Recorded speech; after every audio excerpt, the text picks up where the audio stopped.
Hey, what's up everybody? Welcome to episode 37 of the Alchemy Devlog. It's your pal Isaac here again with a nice new update for you all with some details about what we've been up to since last time.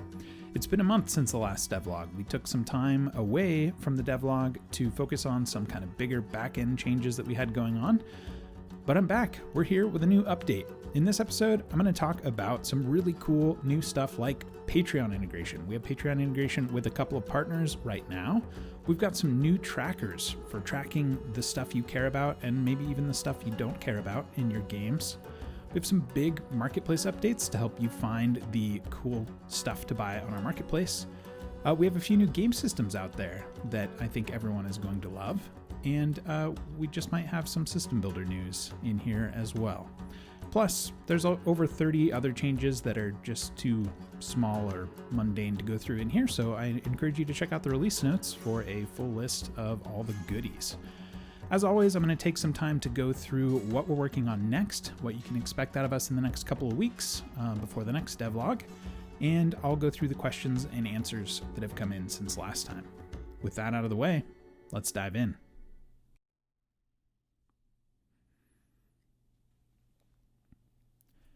First up, let's talk about the Patreon integration. We launched this early this week with a couple of our close partners, Chepeku. So if you head over to the Purchases tab of your user profile modal, there's two new items here under the Subscriptions heading. There's the Chepeku Maps Patreon, and there's the Chepeku Scenes Patreon. Both of these are really big Patreons, first of all, with some incredible artwork. If you're not familiar with their work, it's amazing. And we have all of this on Alchemy in Universes today. You can buy these a la carte on our marketplace.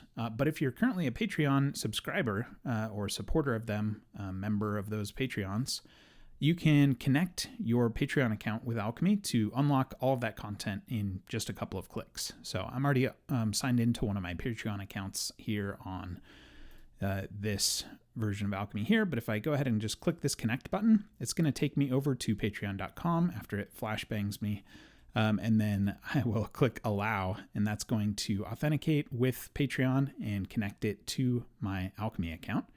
And you can see the success message here. I now have access to the complete Chepeku Maps universe, and I can just click take me there, and I've got access to the entire Chepeku Maps universe. Every map pack that's been released to date and every map pack that we release in the future on Alchemy automatically unlocked for you.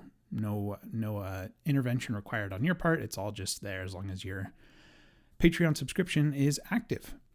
And we've got the same integration with the Chepeku Scenes Patreon as well. So as long as you're on the correct tier for that Patreon, you can just click a couple buttons and get connected with all of those scenes getting unlocked for you in just a couple of clicks. Just some incredible stuff in here. So many amazing scenes and all of those assets.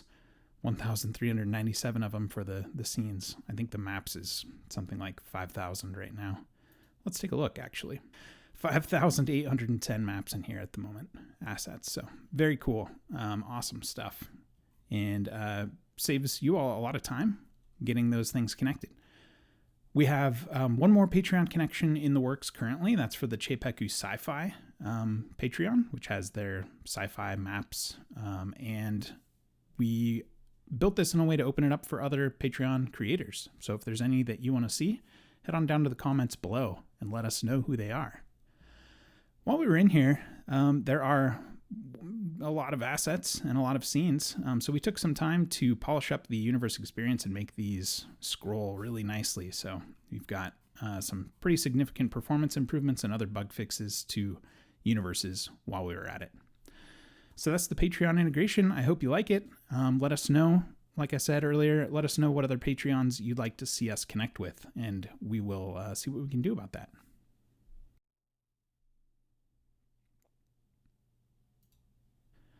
Let's dive into what's new with trackers. I'm going to go ahead and create a new game. Just going to go with custom here. We'll go with Devlog 37 as the name. Sure hope that's the number we're on this week. It is. start playing. I think I can do all this on an NPC, so I will just create a new character using the custom system sheet and take a look at the trackers tab. So first up, the first thing you'll notice that's new with trackers is they're no longer taking up a whole bunch of space right away. They're in these expandable little sections. So I've got 2 default trackers in here, one for XP, one for HP, and clicking on the little edit switch will pop that open into a nice little corral for me to adjust the values and then close it up so that I don't have to look at all of those numbers when I don't need them. So the first big change to talk about is that you can now use 2-state pip trackers in your primary and secondary trackers. And those are the ones that are in these bars to the left and right of your character portrait at the bottom of the screen. So if I select 2-state pip tracker here, and we'll leave it at 100 because that'll be fun. And we'll leave it as XP because maybe I'm tracking XP as pips in the system. I'm going to go ahead and play this NPC now. And you can see here that I have an XP bar next to my name still. But clicking on it brings up a ridiculous number of pips that I can click around in however I see fit.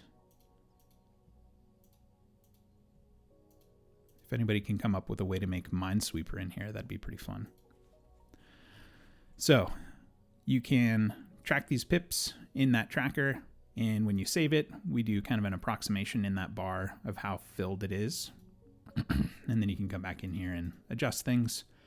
Our 2-state pip tracker also got some updates to be non-linear since last time, and so you can see here I'm not clicking these in a linear fashion. You can just kind of fill them in however you'd like in 2 states, the dashed state and then the fully filled state.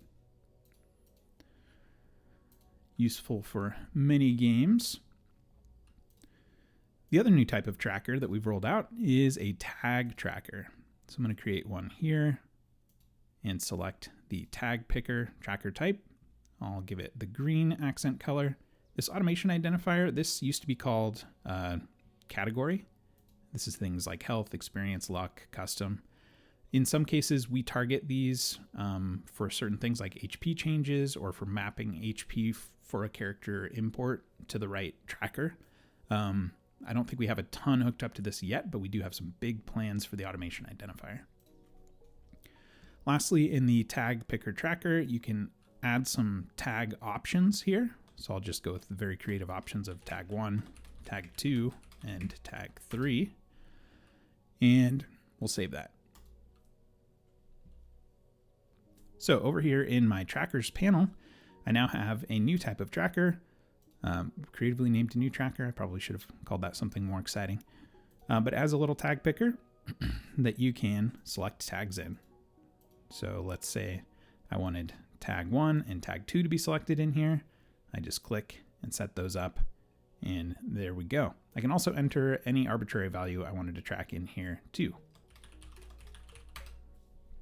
And those trackers will be tracked on my character. And these are, of course, built alongside pip and bar trackers. So we'll name this one bar and make it a bar tracker, and then we'll throw a pip tracker in there as well.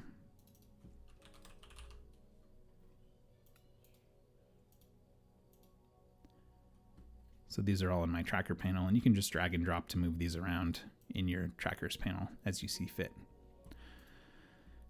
All of these options are also available in the game trackers. So as a GM, if you need a tag tracker for some reason,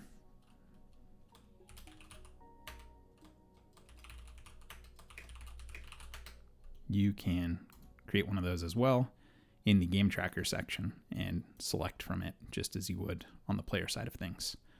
And of course, those can be shared with players as well, just by right-clicking and choosing share, and then had I any players in this game, I'd be able to share that tracker with them as well. Those were some big tracker updates that we've made recently in support of some game systems, and we're pretty excited to put them to use on certain upcoming game systems that definitely need these types of things.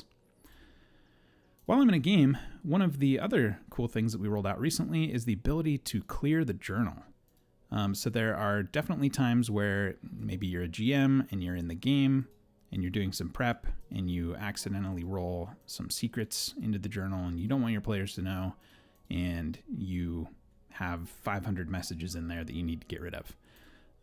Or maybe you just have a bunch of messages in there and you want to get a fresh start. You've got too much stuff in the journal.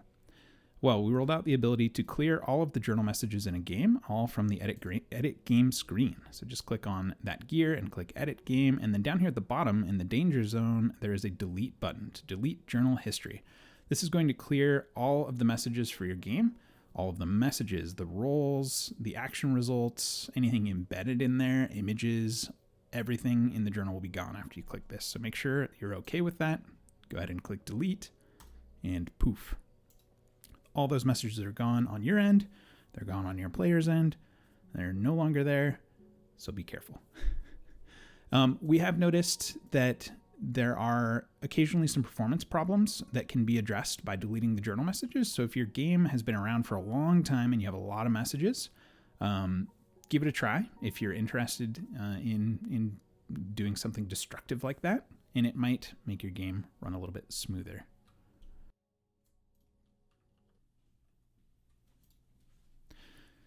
All right, let's jump into the marketplace and see what new features we've rolled out there. So first off, one of our kind of goals with Alchemy is to have the best digital marketplace for TTRPG content on the internet. I think we've already got a pretty good start on that, but one of the biggest issues that we have with our content is that the detail pages that you're looking at are just not that exciting. They're not full of the information that you want to have for the title before you spend money on it.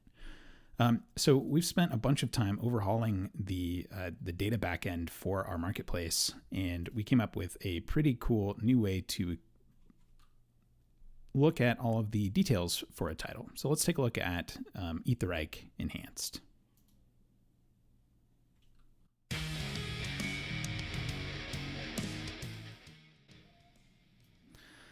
So first of all, audio. Optionally, I just muted it. It's muted for me forever now. So you can jump in here. There's this really cool animated graphic at the top. There's a title treatment for the logo. Going down a little bit, we're using that universe theme to kind of spruce up that top part of the modal. You've got a button that you can click to watch a trailer for the title. And I already own this one, so I don't see the buy button, but this is where the buy button would be. Since I own it, I can launch a quick start. I can also view the universe or download the PDF right from here in the marketplace right after I purchased it. Just click down in this button and download the PDF right away. I can copy a link to share this with other people. We've got the title, a little log line, and some tags for the title. In this case, we tagged it with Enhanced, PDF, and Havoc System. Keep an eye out for this PDF tag for titles that include a PDF. We've got a nice big new screenshots carousel here. You can scroll between different screenshots for the title, much larger than before, no longer tiny little squares. We have a nice long description.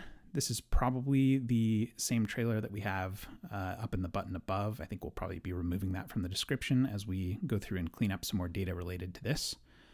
You've got all the rules. I'm reading from the screen now. You've got all the description, including things like this one's talking about the rules and what's inside. And I think one of the things that we're most excited about is this auto-generated contents table. So every marketplace item will now include an auto-generated table with the count of everything that's in that marketplace item. So that universe module has 19 articles, 22 NPCs. You can see all the numbers here. Everything just tallied up so that you can know exactly how much cool stuff you're getting with that purchase. Next up, we've got content warnings. A very important part of buying something is knowing whether or not it's going to have content that you're uncomfortable with. And so we've got that kind of front and center here on the details page for that marketplace item.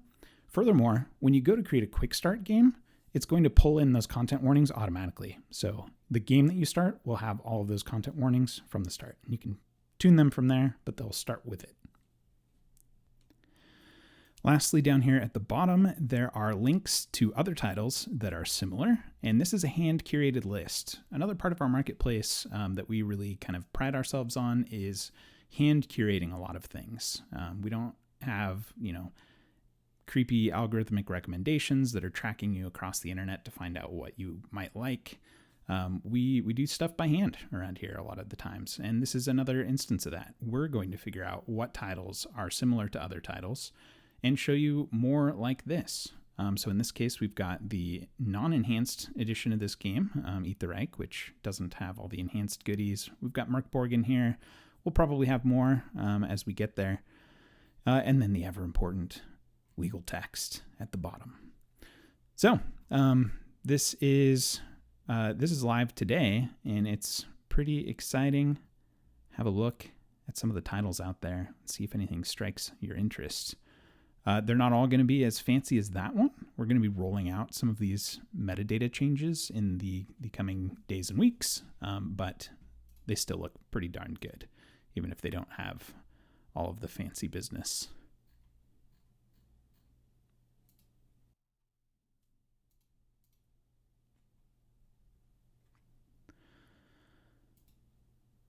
On the roadmap side of things, the only thing to announce here is there's a nice yellow dot here. Streamer mode is in progress. I'm actively working on that right now. Obviously not right now. I'm recording this, but I'm jamming on streamer mode. We've got some really cool stuff in the works there, and it's happening for real. I'll be back in 2 weeks with streamer mode stuff. On the content side of things, we just released, as I mentioned earlier, Eat the Reich and Mazes. We also released Badge Quest and Cartel, and I believe Masks since last time. These have been re-implemented from the kind of beta, the V1 backer beta to be system builder games, and these are live now. We're hard at work on Outgunned, which has some really interesting mechanics. That one is, it has a reroll mechanic that we're working on before we release that. We've also got Broken Tales and Dark Matter in the works, which is kind of it's based on 5e. And then we're working on a smaller title that you may or may not have heard of called Vampire the Masquerade right now. And we're actually doing a Learn to Play for Vampire next week through Start Playing Games. So if you're interested in checking out what we have for Vampire, I encourage you to find that link down below or out there on the internet and sign up for a Learn to Play next week. That will be towards the end of next week. We'll be running through some vampire stuff on Alchemy, and that's kind of going to be our biggest focus over the next 2 weeks, streamer mode and vampire. So we want to get that one right for sure. So we're going to dedicate a lot of energy to making sure that that one wraps up in its kind of beta and released phases as well as it can. After that, we still have a few titles from our V1 list that we'll be working on in no particular order here. You can always jump in the app to take a look at what we've got coming up. Let's jump in for some Q&A.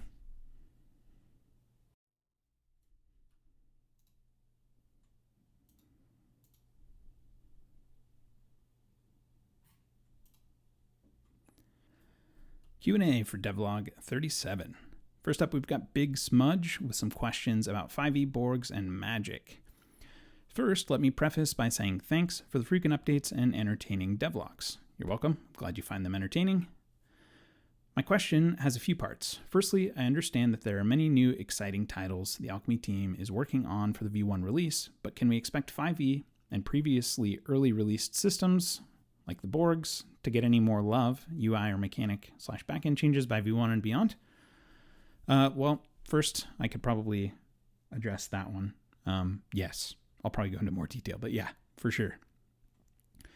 Next is a question on the relationship with magic items and actions on a character sheet. I'm testing the Ascendant Cascade Yokai Realms one-shot to prepare running it for my group, and was looking at the items. The Gauntlets, Talons of Bakurio, add the ability to cast spells that my future PC, a rogue, does not have access to, and therefore cannot add the spells to their spell casting list. With many 5e supplements now including magic items that give access to spells, is there any way to automatically add spells to a character's actions? If not, is there a way to tie spells to in a universe to items to overwrite each class's spell list? In the meantime, is there any hack I can use to get my future PCs access to spells within the UI? I'm a bit of a noodle. Well, you do a good job of writing in a question as a noodle. So the only thing I can think of is sending the 4+ spells that the player would theoretically have access to into the journal each time my player would want to use that item. Big Smudge. First off, thanks for the big question, Big Smudge. And I'll go through kind of my answer here. So yeah, we recently gave 5e a few upgrades when we did Tales of the Valiant about a month ago. But there's definitely some other things that we'd like to work on for 5e. Towards the end of our early access period, towards the end of that V1 list, we're tracking a big long list of 5e updates that we want to make. Everything that we bring out benefits 5e, things like the new tracker types, but we know that there are some pain points with 5e that could be smoothed out with some proper updates. So yeah, definitely want to get in there. As for the Borgs, did I skip over that question here? No, not really. It's in there. As for the Borgs, I think they're in a pretty good state right now. There are a few bugs that I know are on our backlog. I just checked those lists today. If we do anything else there, we'll probably convert some or all of those systems to System Builder, maybe add some new sheets. I know we did the Pirate Borg ship sheet as like a custom sheet.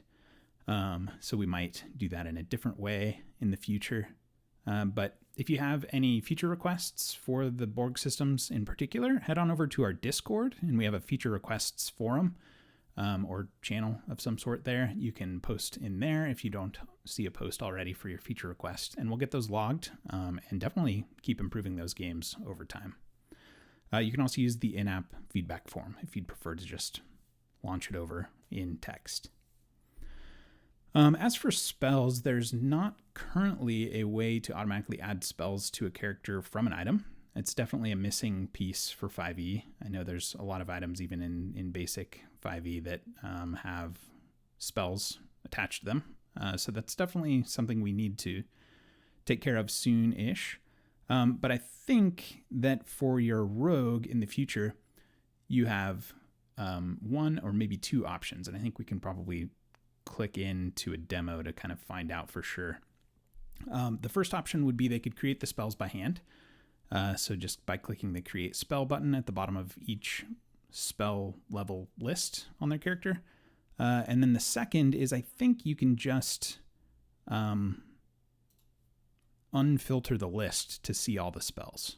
So if you had the spells available in there already, like if they were maybe SRD spells or spells from a 5e universe. We'll go with 5th edition. We'll just call it new game.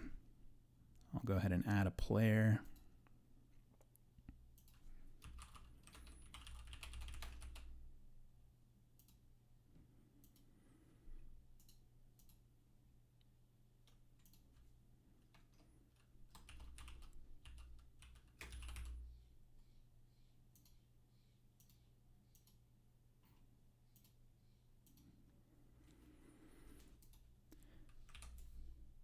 So over on the Spells tab, as a rogue, I think by default, there's nothing available here because they're at first level, default rogue does not have any spells.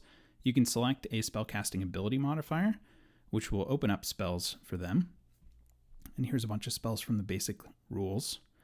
And I believe there's things in here that would not be available to a rogue, like Shillelagh. Pretty sure that's like Druid only. I could be wrong on that. Sacred Flame. So by default, I think the spells are not filtered at all.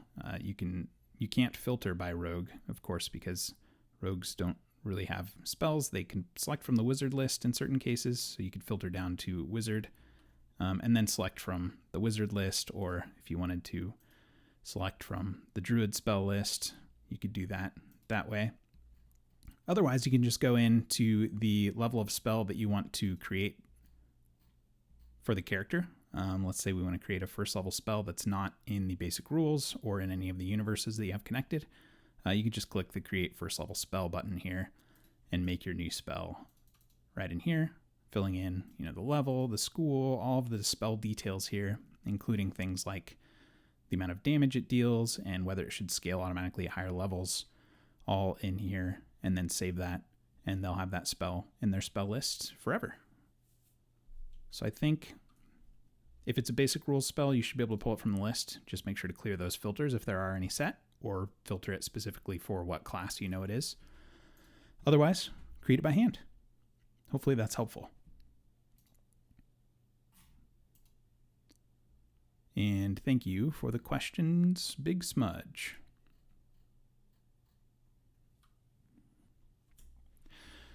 Hugo writes in asking about stores and loot. As a player or GM, I'd like to send an item to a PC. This could be accomplished via a send item mechanic or a trade window. This could be used to award loot, create a store, or send quest items. It would also allow the players to trade with each other. A shopkeeper NPC could send any of its items to the journal, and a PC could start a trade with the NPC if they'd like to buy an item. I believe rewards are a huge part of immersion, and receiving a new sword feels a lot better than going into your inventory to add a sword. Yeah, that's a great point. And I definitely agree with you on that for immersion and kind of staying in the fiction in a way. Having some ways to facilitate that would be definitely great. We've gotten some feedback about shops and awarding loot in the past, and we've even gone so far as to come up with a couple of design prototypes, kind of thinking about how we could do this. We'd love to make it happen sometime, and I know that we will. Probably in the future, after we're unburied from our V1 list and can focus on creating some fun new features. This was definitely one that I think we'll address. So thanks for the extra push on that, Hugo. Dayman, welcome back, Dayman. Passive skill mods, 5e clones, and GM screen. 1. Would it be possible to get any way to modify the passive skill outputs for things like passive perception? It'd be great if there was a field in the skill that specifically focused on the passive number with the ability to add or subtract from the value. Yeah, I think that seems reasonable. We could add a simple kind of passive bonus field to the skills and factor that into the passive skill number calculations. That seems easy enough. I'll get that on our list. 2. Could we get a way to copy mechanics like 5e without the content of 5e? I'm currently doing a 5e module that uses nothing from 5e but the rules, and even then, those are somewhat different. Yeah, we're kind of doing that too with things like Tales of the Valiant, Dark Matter, other things. I think that our answer for this one is probably System Builder sometime in the future. Depending on how much like 5e your content is, you might be able to create custom sheets in your 5e universe using System Builder and Sheet Builder features, or you could build brand new sheets from scratch in that. So unfortunately today, that's probably my best answer is maybe try to use either 5e and ignore the parts you don't want, or you could try custom, or wait for System Builder stuff to come down the line and try it out there. 3, could we get a digital GM screen, something like slide over from below that contains and displays articles? So we've actually had some design discussions around a digital GM screen, and we think that that could be super useful too.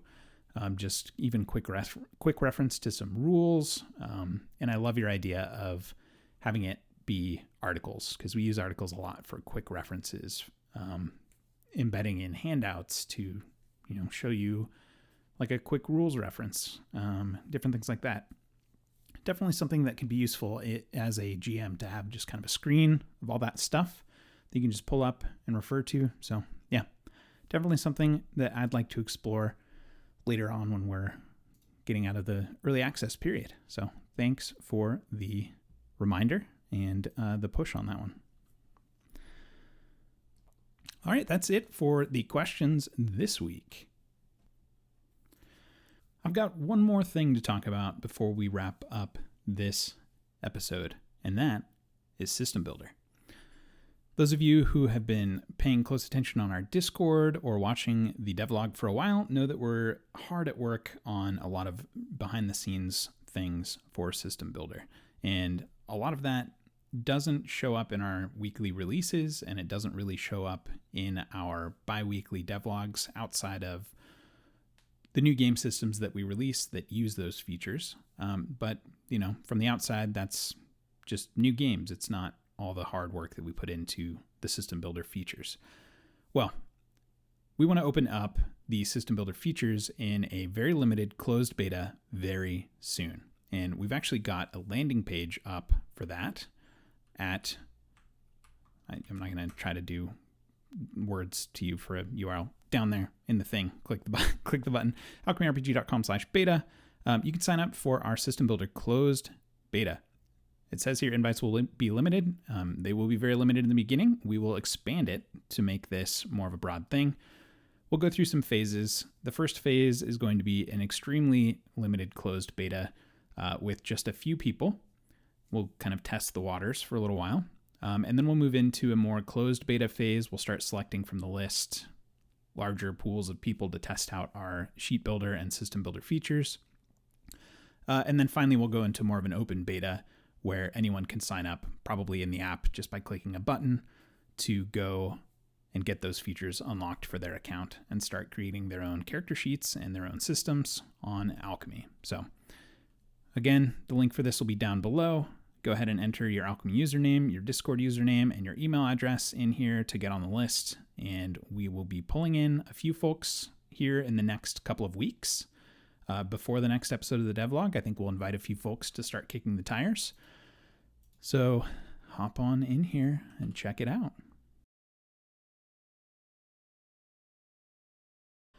All right, that's it for this episode of the Alchemy Devlog. I hope you enjoyed it. If you did, head on down below, press that like button, subscribe, get notifications for future episodes. We've got more than just devlogs on the channel. We also have really great content from Dan teaching you how to play different games on Alchemy.